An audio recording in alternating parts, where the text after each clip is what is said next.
Isaías, capítulo número 6. Amén. Gloria sea el nombre de Cristo. Tenemos Isaías, capítulo número 6, dice así, hermanos. En el año que murió el rey Usías, vi yo al Señor sentado sobre un trono alto y sublime, y sus faldas llenaban el templo. Por encima de él habían serafines. Cada uno tenía 6 alas, con 2 cubrían sus rostros, con 2 cubrían sus pies y con 2 volaban. Y el uno al otro daba voces diciendo: Santo, Santo, Santo Jehová de los ejércitos. Toda la tierra está llena de su gloria. Y los quiciales de las puertas se estremecieron con la voz del que clamaba, y la casa se llenó de humo. Entonces dije: ¡ay de mí, que soy muerto! Porque siendo hombre inmundo de labios y habitando en medio de un pueblo que tiene labios inmundos, han visto mis ojos al Rey, Jehová de los ejércitos. Y voló hacia mí uno de los serafines, teniendo en su mano un carbón encendido, tomado del altar con unas tenazas. Y tocando con él sobre mi boca, dijo: he aquí que esto tocó tus labios, y es quitada tu culpa y limpio tu pecado.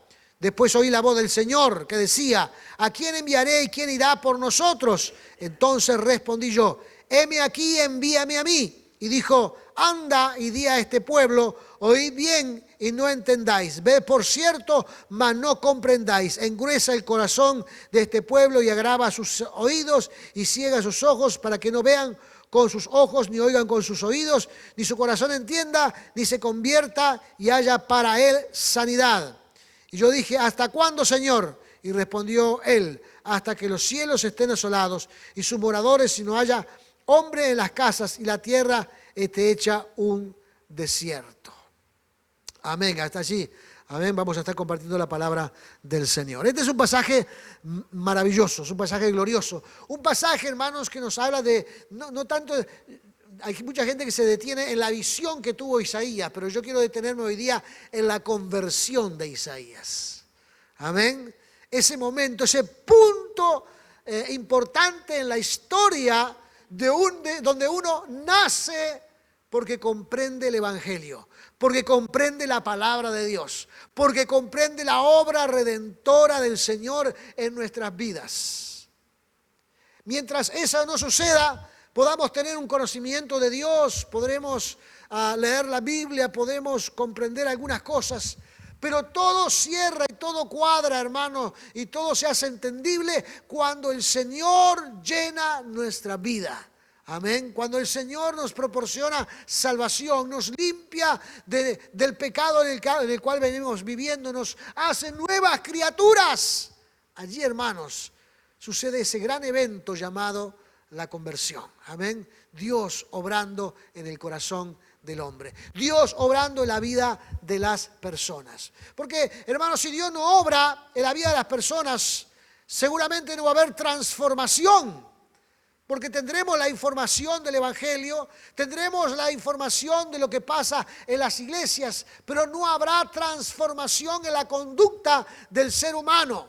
No habitará la plenitud de Cristo en nuestros corazones. Nuestra mente no será transformada a la mente del Señor Jesucristo. En nuestro corazón no estará el altar de Dios, que después vamos a hablar un poquito más sobre esto. Esto sucede cuando hay una comprensión de nuestra relación con el Señor. Y fíjense esta experiencia, hermanos. Dice allí la palabra del Señor que Isaías tuvo una visión de lo que pasaba en el cielo. No sé si estaba soñando o estabas con los ojos abiertos y viendo cosas extraordinarias. No sé si Dios se lo mostró, pero algo pasó en ese punto de la vida de Isaías, que comenzó a ver lo celestial. Y mientras veía lo celestial, mientras veía lo que pasaba en el reino de los cielos, la santidad que hay en el reino de los cielos, cómo Dios, hermanos, tiene organizado su presencia en aquel lugar, y cómo la gente o los habitantes que están en la presencia del Señor le alaban, le adoran en santidad, en obediencia, hermanos. Dice que Isaías se da cuenta, él mismo se da cuenta que no es digno de estar en la presencia de Dios. Y dice 2 cosas por qué él no es digno. Dice, número 1, porque es un hombre de labios inmundos. Y número 2, porque habita en un pueblo donde la gente tiene también labios inmundos. ¿A qué se refiere con labios inmundos? Seguramente, hermanos, era que no habitaba ni él ni el pueblo hablando con justicia o viviendo con justicia delante del Señor. Amén. No es que él está viviendo con un estado, digamos, de rebeldía en contra de las cosas de Dios, pero indudablemente no había entendido todavía el significado de la adoración, el significado de estar en los pies de Cristo, el significado de estar en los pies del Señor, no lo había entendido. Y como no lo había entendido, su conducta no había reflejado la fe en el Señor y por lo tanto vivía con sus parámetros naturales, con sus picardías naturales. Como las digo naturales porque todos los seres humanos tenemos esa cuestión en nuestra vida. Amén.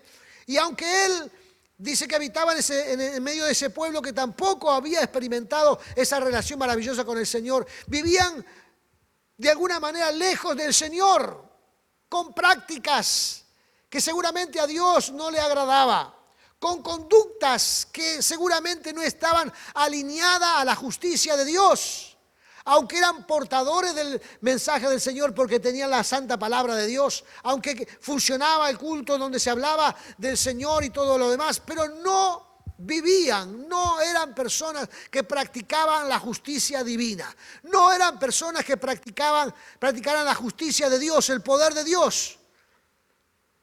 Es que Isaías, cuando estaba en el pueblo, también se mimetizaba con el pueblo.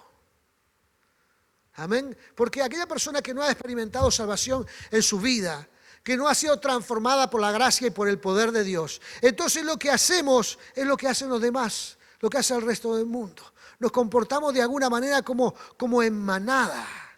Nos comportamos como si fuéramos un gran rebaño donde hacemos todo lo que el mundo hace, sin reflexión, sin pensamiento, sin ver si estamos o no alineados con el Señor. Simplemente hacemos lo que hace todo el mundo. Y muchas veces utilizamos eso como un refrán en nuestra vida. Dicen, todo el mundo lo hace, ¿por qué no lo puedo hacer yo? ¿Alguna vez lo escuchó? ¿Alguna vez lo dijo? Bueno, no me lo repita ahora por las dudas. Pero siempre solemos decir eso. Si todo el mundo lo hace, ¿por qué no lo voy a hacer yo? Isaías hacía lo que todo el mundo hacía. Y por eso vino esa convicción en el corazón de Isaías. Algunos denominan esta convicción, hermanos, como la convicción de pecado. Se da cuenta que no es digno de estar en la presencia de Dios porque su conducta moral y social era diferente a las leyes de Dios. No tenían nada que ver con las leyes de Dios. Y como consecuencia vivía su vida lejos del Señor. Y ahora estando en la presencia de Dios, se ve que él admite que su condición de vida no era la mejor. Y dice que tuvo miedo, tuvo temor. Porque se dio cuenta que todo el mensaje del Evangelio, todo el mensaje de las Sagradas Escrituras, todo el mensaje de la palabra de Dios acerca de Dios era real y él no había comportado ni obedecido ese mensaje como correspondía. Y entonces se da cuenta de que él está lejos del Señor. Y tiene miedo de morir en ese estado. Tiene miedo de morir en esa condición. Porque si moría en esa condición, probablemente no iba a ir a la presencia del Señor. Pero inmediatamente, hermanos, dice la palabra de Dios en el versículo número 6, que vuela un serafín teniendo en su mano un carbón encendido tomado del altar con unas tenazas. Y tocando con él sobre mi boca, dijo, he aquí que esto tocó tus labios y es quitada tu culpa y limpio tu pecado. Tomó una brasa encendida del altar. Para el pueblo judío, hermanos, esto era muy significativo porque ustedes recordarán que en el tabernáculo existía el altar. Ese altar, hermanos, que se sacrificaba por el pecado del pueblo, por el pecado de los sacerdotes y por el pecado de la gente, un cordero inocente, sin mancha, único. Y dice por mandato de Dios que el fuego de ese altar no se podía apagar. Incluso cantamos un coro que dice, no podrá apagarse, ¿no?, el fuego del altar. Porque si se apagaba el fuego del altar, significaba de que ya no había adoración a Dios. La gente no estaba llegando al altar para adorar a Dios. Entonces Dios dice, no se puede apagar el fuego del altar, tiene que estar siempre encendido. Y los israelitas mantuvieron el fuego del altar mientras estuvieron en el desierto todo el tiempo encendido, siempre estuvo encendido. Después en el templo de Salomón siempre estuvo encendido porque no se podía apagar. Era sinónimo, hermanos, de la adoración permanente a Dios. Si alguien llegaba con una ofrenda, el altar estaba encendido para quemar esa ofrenda y que el humo subiera a la presencia del Señor. Amén. El altar, hermanos, hoy día no es físico. El altar no es el altar del Antiguo Testamento. Ahora el altar de Dios está en nuestro corazón. El altar está aquí.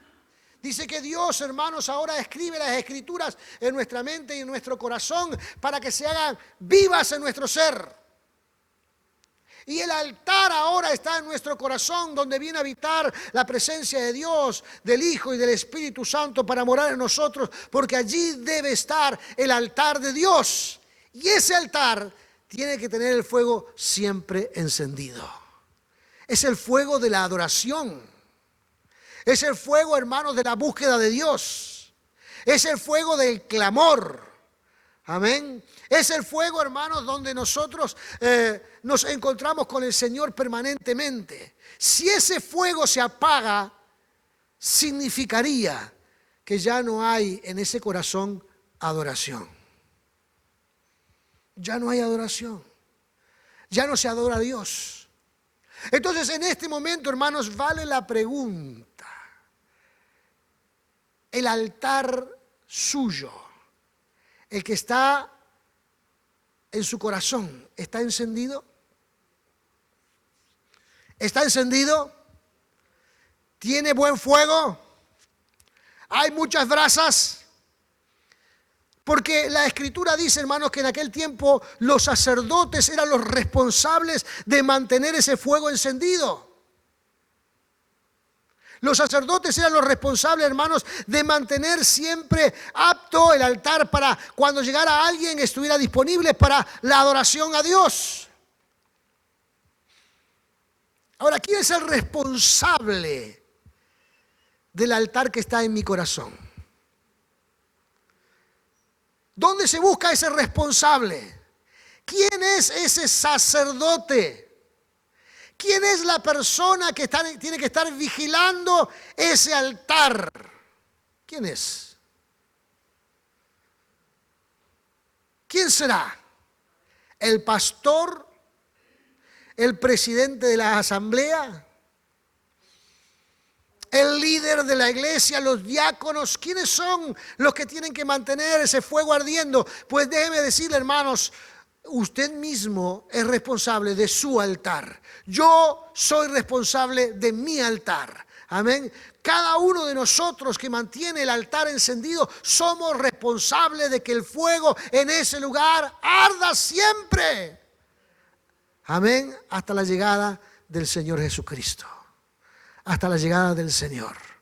Así que, y no importa la edad, algunos piensan que bueno, como somos pequeños todavía, nuestros papás nos tienen que estar vigilando. Déjenme decirles, sobre todo a los jóvenes y adolescentes, todos debemos vigilar nuestro altar, que esté ardiendo.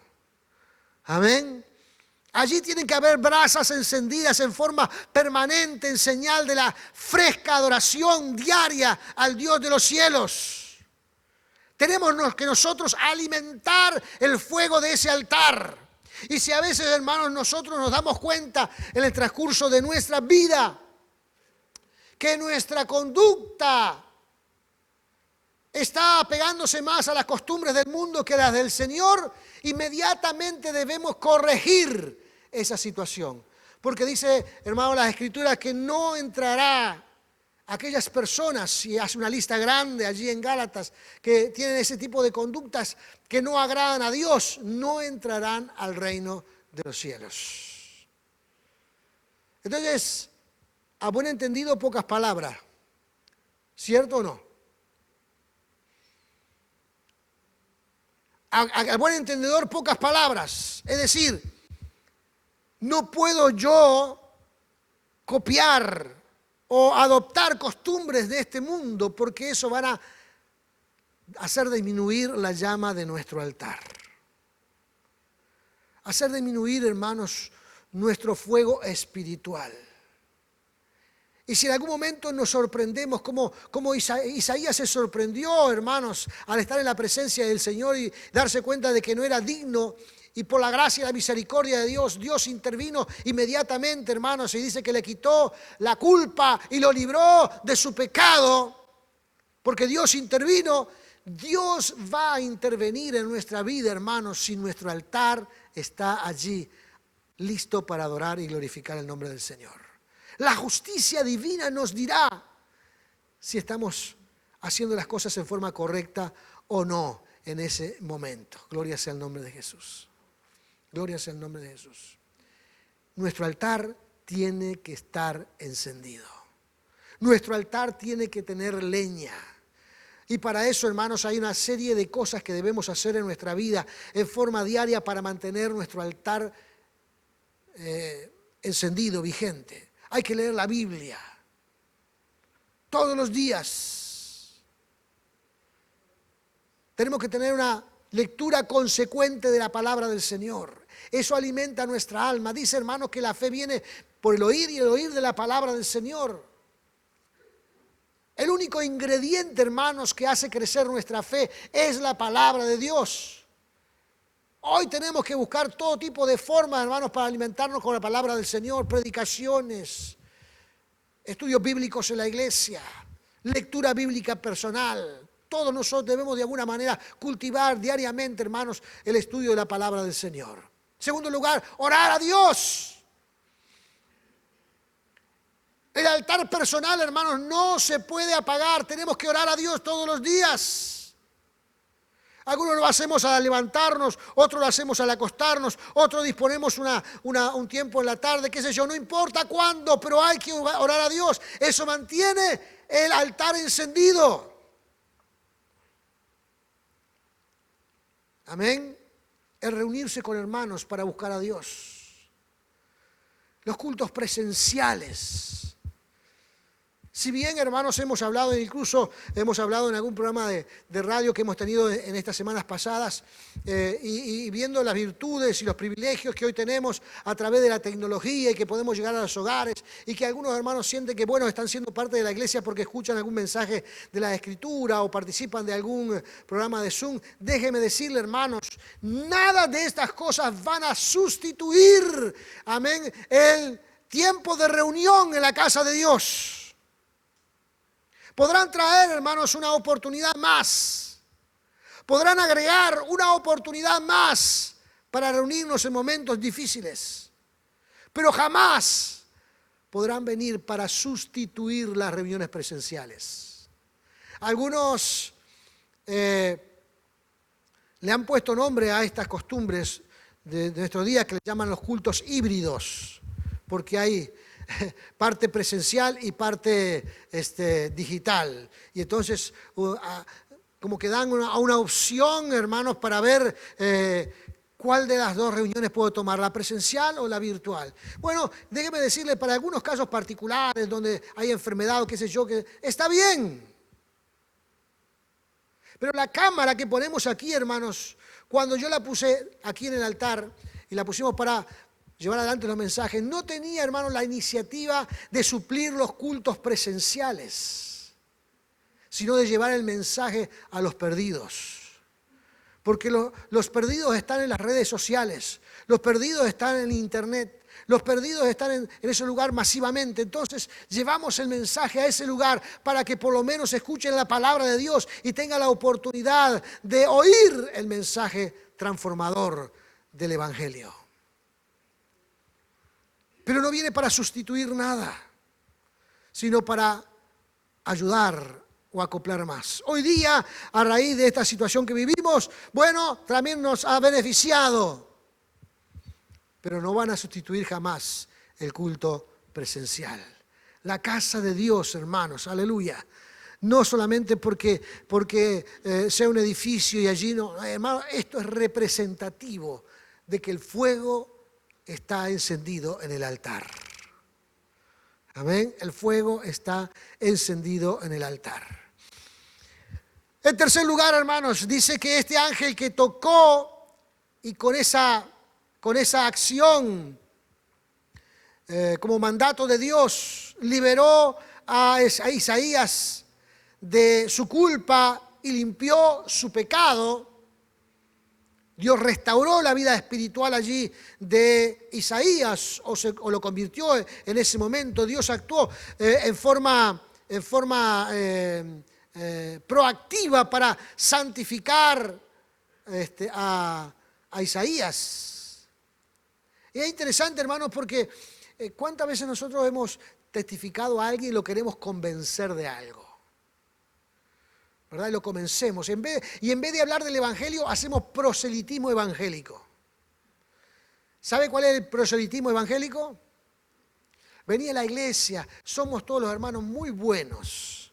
Un grupo maravilloso, te van a poner en la agenda de la iglesia, alguien te va a escribir cuando estés desalentado, animado, estés pasando por un momento difícil, alguien va a ayudarte en algunas circunstancias, porque es un grupo maravilloso.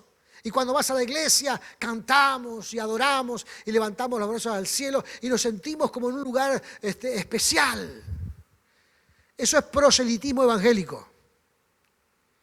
Evangelizar es hablar de Cristo, lo que Cristo hace en la vida de las personas, cómo Cristo te transforma. ¿Qué dice la Biblia acerca del ser humano y su relación con Dios?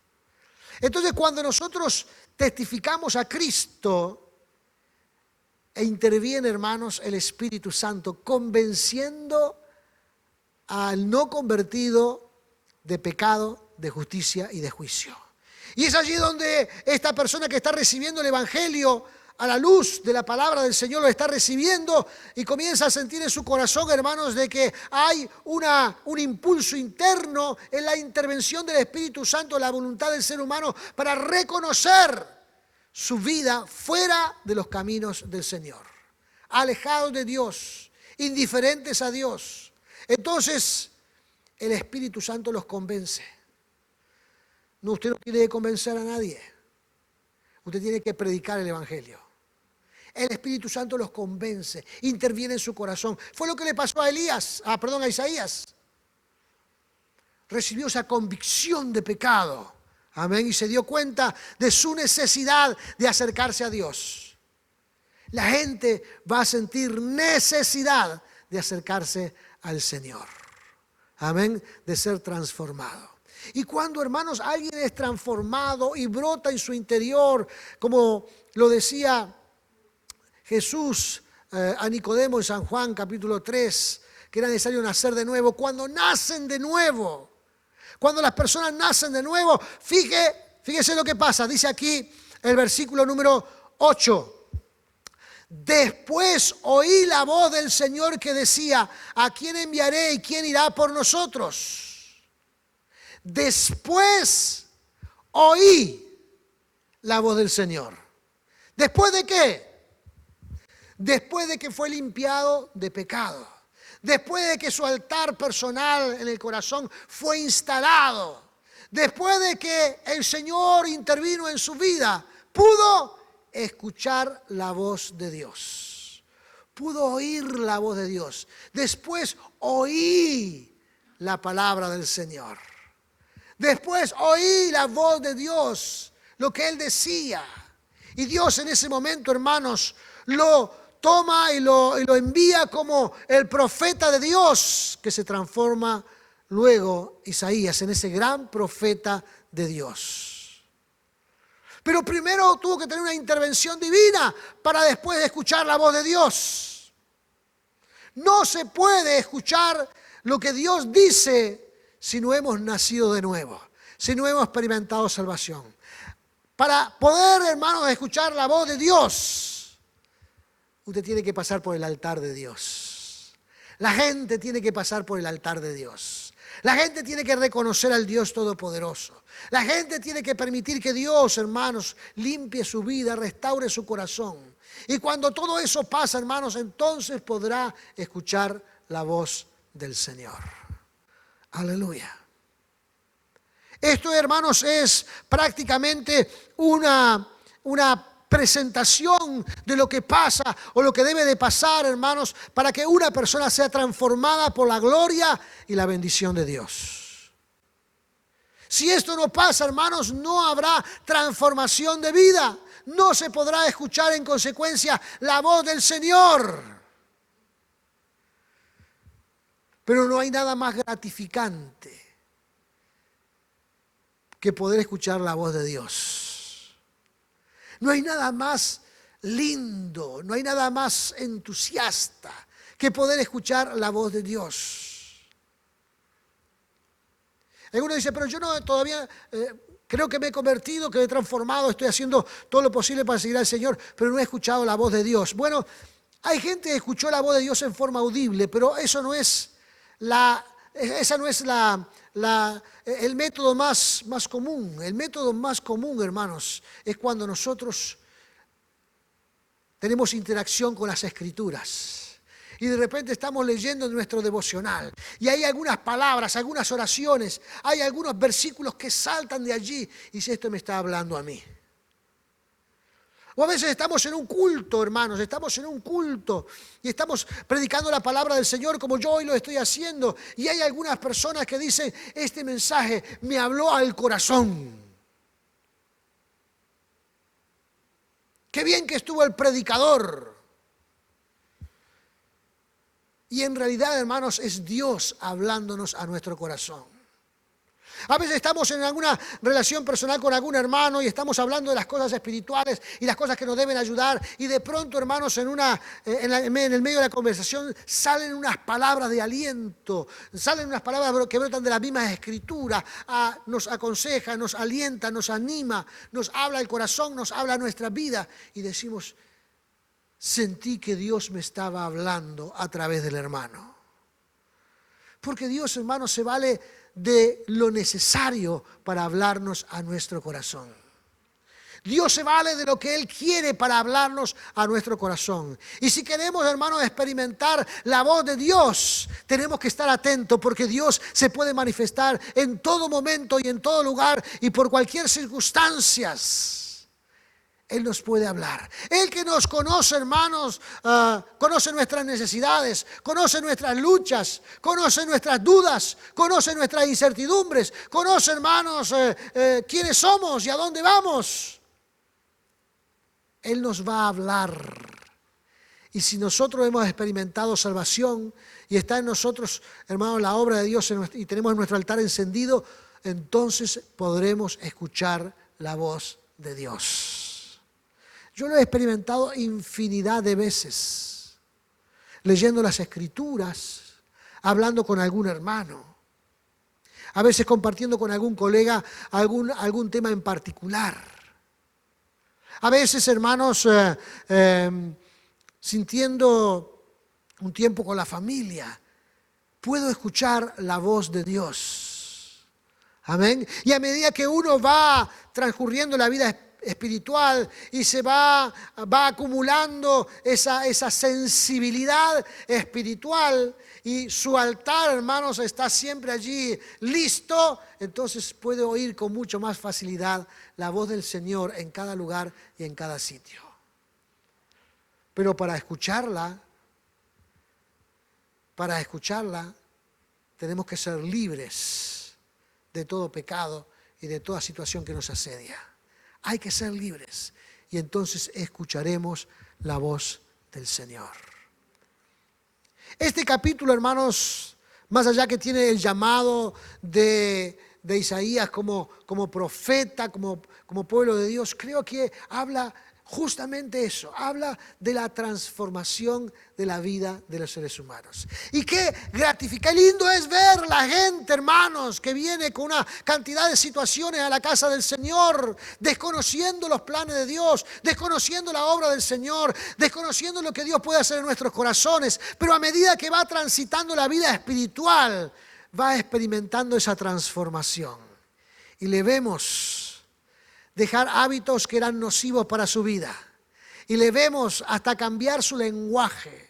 Antes el lenguaje tenía una carga mundana muy intensa, donde el lenguaje había que haber adoptado, parecía ser ese lenguaje soez, callejero, ese lenguaje que tenemos todos los seres humanos cuando no conocemos a Dios, pero luego hacemos el esfuerzo de cambiar nuestro lenguaje, de cambiar nuestro trato, de cambiar nuestro propio carácter para que Dios intervenga en toda nuestra vida. Y ver, hermanos, cómo la gente va evolucionando en esa transformación que solamente Cristo puede hacer, es gratificante, es maravilloso, es glorioso, es lindo. Amén. Ver la obra poderosa de Dios en los corazones. Y este es el pasaje, hermanos, que muestra esa relación con Dios, que muestra esa relación con el Dios Todopoderoso. Y nosotros, hermanos, debemos procurar, porque una vez que experimentó y escuchó la voz de Dios, Isaías dice que Dios lo manda a que hable del Evangelio, pero no directamente, sino que lo hace como una expresión de deseo. Dios dice en forma de expresión de deseo: ¿quién irá por nosotros a predicar la palabra? ¿Quién irá? Y en ese mismo instante, hermanos, mientras Dios estaba pronunciando este deseo en voz audible a todo el altar, Isaías se ve involucrado, se ve interesado, se ve preocupado de ser parte de llevar adelante este evangelio. Amén. Quiere decir, hermanos, que todos nosotros podemos llevar adelante la palabra del Señor. No importa si tenemos unas pocas horas en el Señor, unos días o años o décadas. Nuestro cometido, hermanos, porque todos los días llegamos o nos topamos con personas, con amigos, con vecinos, con colegas, con desconocidos. Buscar la forma de llevar el mensaje para que la transformación que vino a nuestra vida también pueda ir a la de ellos y sean transformados por la gracia y por el poder del Señor. Amén. Este evento es un evento, hermanos, que habla directamente a nuestro corazón. Es un evento que nos habla directamente de lo que Dios desea. Amén. Habla justamente de esa relación permanente y duradera con el Dios Todopoderoso, simbolizada en el altar encendido. Su altar tiene que estar encendido, hermano. Amén, su altar tiene que estar encendido. Gloria sea el nombre de Jesús. Así que vamos a ponernos de pie en esta hora en el nombre de Cristo y vamos a orar. Vamos a buscar de la presencia del Señor. Aleluya. Vamos a pedirle que Dios llene su corazón en esta hora en el nombre glorioso y maravilloso de Cristo. Padre amado, Padre eterno, príncipe de paz. Aleluya, en el nombre de Jesús. Señor eterno, que haya preocupación y ocupación en nuestros corazones. Padre amado, aleluya, para que nuestro altar esté encendido, Señor amado, en el nombre de Jesús. Simbolizando esa relación permanente, fresca, Padre celestial, renovada cada día, Señor amado, aleluya, en el nombre de Jesús. Y que todos debemos atender, Señor eterno, en el nombre de Jesús. Señor, aleluya, ese fuego no se puede apagar, ese fuego no puede desaparecer, ese fuego tiene que mantenerse ardiendo, tiene que mantenerse activo, Señor amado, en el nombre de Jesús, en todo momento, vigilante, Padre amado, aleluya, para que mantenga, oh Dios eterno, interesada esa relación personal contigo, Señor amado. Señor, que tu iglesia, Aleluya, que tú eres levantado en este lugar, Señor amado, que mis hermanos, Señor eterno, en el nombre de Jesús, mantengan, aleluya, mantengan su corazón encendido, Señor eterno, en el nombre de Jesús. Tú eres un Dios todopoderoso, Padre amado. Aleluya, que obras, que manifiestas, que tocas, que llenas, aleluya, nuestra vida, nuestro ser, Padre eterno, en el nombre de Jesús. Obra, Cristo de los cielos, obra, Dios mío, obra, Rey de Reyes, y trae bendición de lo alto, Padre amado, en esta hora, en el santo, en el glorioso, en el maravilloso nombre de nuestro Señor Jesucristo.